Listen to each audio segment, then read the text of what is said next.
നേർവീതി പ്രഭാഷണ പരമ്പരയിലേക്ക് ഏവർക്കും സ്വാഗതം. സുവിശേഷകൻ കുഞ്ഞുമോൻ തോട്ടപ്പള്ളി ഇപ്പോൾ നിങ്ങളുമായി ദൈവവചനം പങ്കുവയ്ക്കുന്നു. ശ്രദ്ധിച്ചാലും.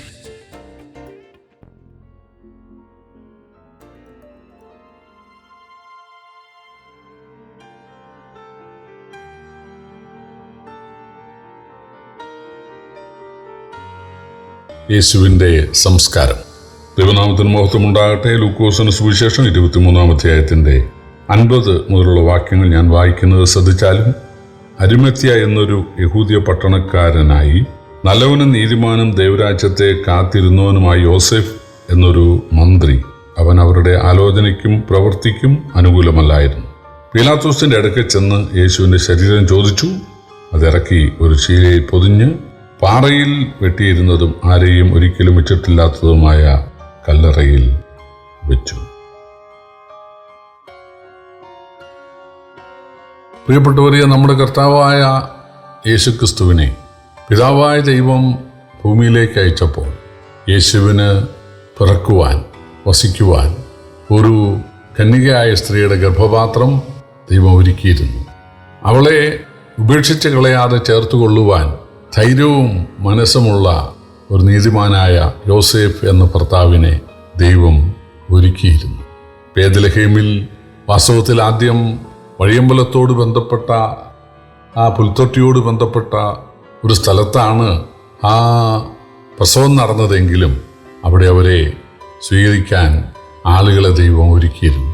ഇടയന്മാരാണ് അവിടെ വന്ന് സകല ആളുകളോടും ഇത് മശിഹയാണ്, ദൈവദൂതന്മാർ ഞങ്ങൾക്ക് പ്രത്യക്ഷപ്പെട്ടു എന്നറിയിച്ചത്. അത് മുഖാന്തരമാകാം, ബന്ധുവീടുകളിലാകാം സ്വീകരണം ഉണ്ടായി. താമസിയാതെ കിഴക്കേ രാജ്യത്തെ ജ്ഞാനികളായ, വിദ്വാൻമാരായ, ഉന്നതരായ ആളുകൾ അവര് പൊന്നും മൂരും കുന്തുരുക്കവുമായിട്ട് വരികയാണ്. അതിനുശേഷം യേശു നസറേത്തിൽ യോസേഫിനോടും മറിയാമിനോടും കൂടെ വളരുകയാണ്. അവിടുത്തെ പള്ളിയിൽ പതിവായി പോവുകയാണ്. വളർത്തച്ഛൻ്റെ ജോലി, ആ കുലത്തൊഴിൽ, അത് മൂത്ത മകനെന്നുള്ള നിലയിൽ യേശു ഏറ്റെടുക്കുകയാണ്. 30 നീണ്ട വർഷങ്ങൾ മാതൃകയായിട്ട് ആ വീട്ടിലും സമൂഹത്തിലും ജീവിക്കാനിടയായി. 30 വയസ്സിന് ശേഷം ശുശ്രൂഷ ആരംഭിച്ചപ്പോൾ തനിക്ക് ഇടത്തും വലത്തുമായിട്ട് നിൽക്കുവാൻ 12 ശിഷ്യന്മാരുണ്ടായി. ഞങ്ങളുടെ വീട് വിട്ട്, നാട് വിട്ട് യേശുവിനെ അനുഗമിക്കാൻ അവർ തയ്യാറായി.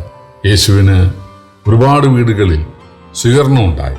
സക്കായിയുടെ വീട്, മത്തായിയുടെ വീട്, അതുപോലെ ശതാധിപന്റെ വീട്, ശീമോന്റെ, പത്രോസിന്റെ വീട്, മറ്റൊരു ശീമോന്റെ വീട്, ധാരാളം വീടുകളിൽ യെശുവിന് സ്വീകരണം ഉണ്ടായി. യേശുവിന് വേണ്ടി പണം മുടക്കാൻ ആളുകളുണ്ടായി. പ്രിയപ്പെട്ടവരെ, നമ്മുടെ കർത്താവിന് അവസാനം കഴുതപ്പുറത്ത് യെരൂശലേമിലേക്ക് പോകാൻ കഴുതയെ കൊടുക്കാൻ ആളുണ്ടായി.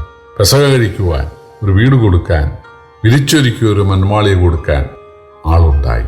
അവസാനം ഇതാ യേശുവിൻ്റെ ശരീരം സ്വന്തം കല്ലറയിൽ, പാറയിൽ വെട്ടിയിരുന്ന ആരെയും വെക്കാത്ത കല്ലറയിൽ അടക്കുവാൻ, വലിയ മുതൽ മുടക്കോടെ അടക്കുവാൻ യോസേഫ് എന്നൊരു മനുഷ്യൻ സന്നദ്ധനാകുകയാണ്.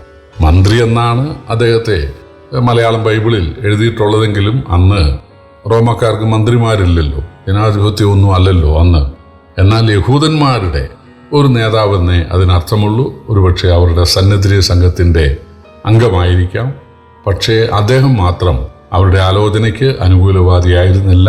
തൻ്റെ വിയോജിപ്പ് അദ്ദേഹം അറിയിച്ചിരുന്നു.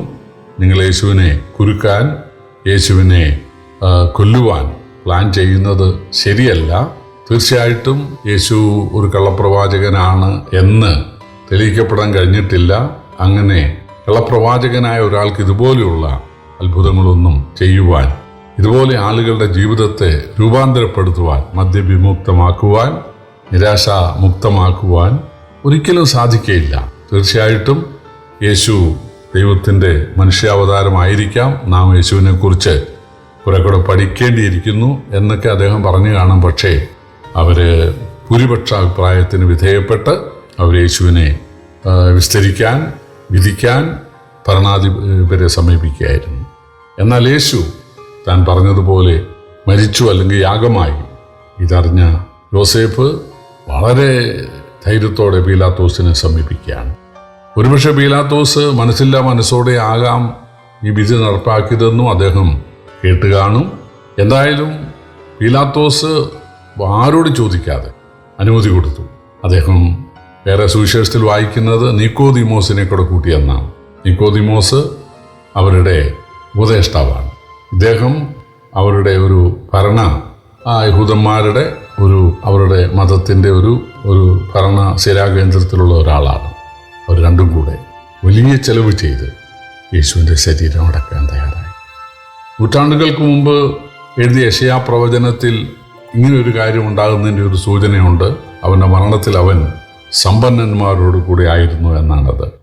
എല്ലാം യേശുവിൻ്റെ കാര്യത്തിലെല്ലാം ബേത്ലഹേം മുതൽ കാൽവറി വരെ എന്ന് പറഞ്ഞാൽ പോരാ, ബേത്ലഹേം മുതൽ കല്ലറ വരെ എല്ലാം പിതാവ് മുന്നൊരുക്കിയിരുന്നു. പ്രിയപ്പെട്ടവർ, ഇത് നമുക്ക് മാതൃകയാണ്. പിതാവായ ദൈവം പുത്രനെ മനുഷ്യവർഗത്തിന്റെ രക്ഷയ്ക്ക് വേണ്ടി മനുഷ്യനാകാൻ തയ്യാറായ, താഴേക്ക് ഭൂമിയിലേക്ക് വരുവാൻ സന്നദ്ധനായ യേശുവിൻ്റെ കാര്യത്തിൽ പിതാവെല്ലാം ശ്രദ്ധിച്ചിരുന്നു.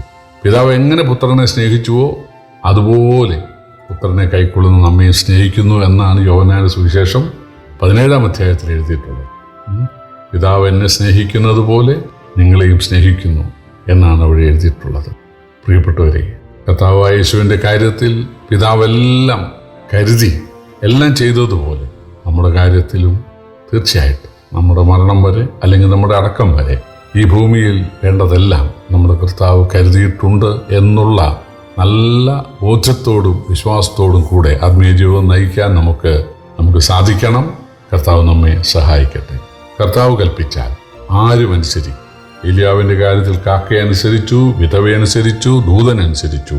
അതുപോലെ നമ്മുടെ കാര്യത്തിൽ കർത്താവ് കൽപ്പിച്ചാൽ ആരും അനുസരിക്കും. എന്തും അനുസരിക്കും.